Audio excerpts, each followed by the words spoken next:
Shalom ou bracha. Cette semaine, Parashat Pinchas. Dans cette paracha, à partir de Chamishi, de la cinquième montée, la Torah va nous parler des sacrifices qu'on amenait au temple, au Beth Amikdash, des sacrifices journaliers.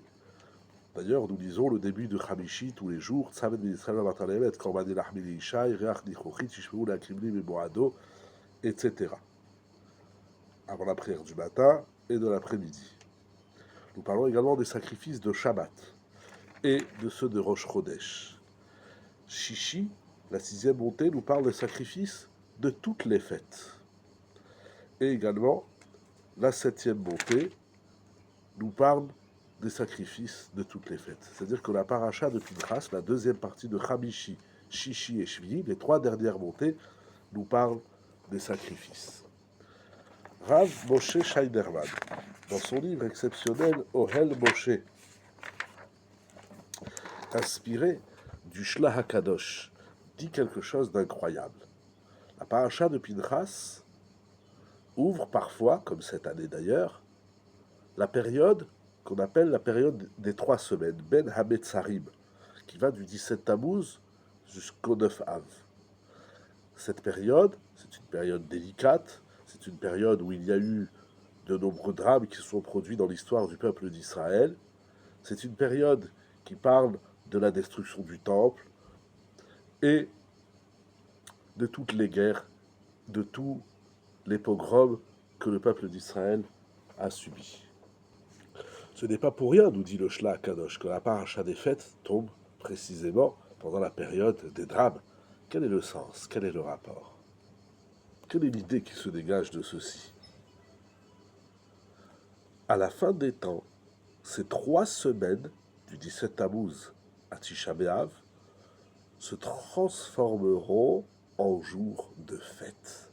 C'est la raison pour laquelle nous lisons pendant ces 3 semaines la paracha des fêtes. Ce n'est pas des situations dramatiques dans le sens fatal où il n'y a pas de retour possible.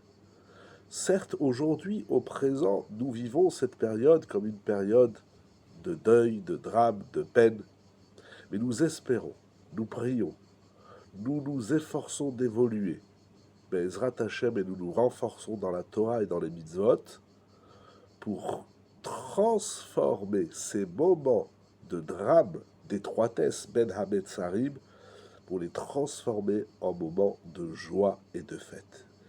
Et Rav Scheiderman rapporte qu'il est dit dans les livres sacrés Misfarim Akdoshim qu'à la fin des temps, lorsqu'il y aura la Géoula, alors le 17 Tammuz sera le premier jour de fête, ce sera un Yom Tov.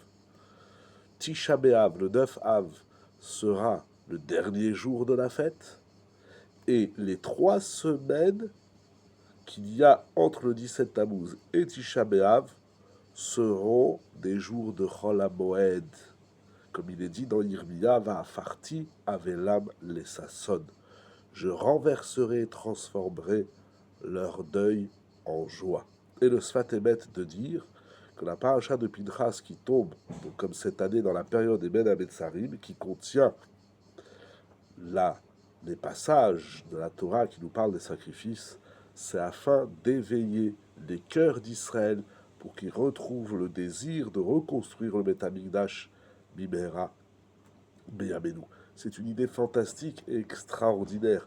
Nous vivons des moments dramatiques dans l'espoir de les voir se transformer.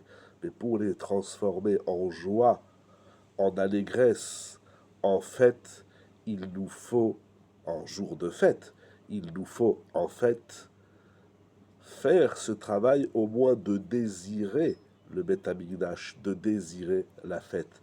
Le peuple d'Israël ne s'enfonce pas et ne s'écroule pas dans le drame du passé, mais il trouve sa force dans l'espoir du futur, dans l'espoir du meilleur, dans l'aventure de la Simra.